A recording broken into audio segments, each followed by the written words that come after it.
had a friend of mine, Wavy. He worked with Mac 10, worked with a lot of other people. He wanted to like be a manager. So he's like, hey man, I got this equipment. You know, he had a drum machine. I took that drum machine and I stayed in the closet for like months learning how to work this drum machine. And I was like, okay, now, because all the beats that I always wanted to rap over, I would tell the other producers, Night Stalker, different people, Torture Chamber, all these guys, what I wanted.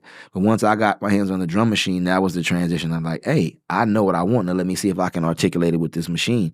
Once I learned that, you know, I'm gonna be honest with you, I was nervous. I started making beats, and then the transition from rapper to producer was nervous a little bit, not difficult, but more nervous because I had a DAT back then, a Sony DAT player, and I stayed in the closet. I made maybe 8 beats, and I never forget I would go to the studio, and back then, you know, Tupac still alive, so it was like Tupac, Coolio, Ice Cube may be in another room, Mac 10 might be in this room. You never know who, like all the West Coast, Spice One, like all the West Corrupt. You never know who you're gonna see. So we would be at, you know, Echo Sound, a studio called Echo Sound, and I remember being up there one night with J.O. Felony and a few other artists, and I was like, you know, Cube and different people some nights would say, who got a beat? Who got tracks? Nobody had tracks like that back then. So one night I'm like, I got tracks. I had the heart this night. I said, if they ask again this night, I'm gonna say something. And that was my intro as a producer. I said, hey, I wanna, you know, produce.